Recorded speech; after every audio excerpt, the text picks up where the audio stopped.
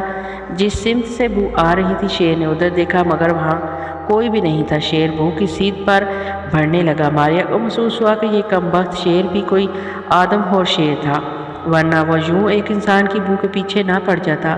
اب جگہ ذرا کھلی تھی۔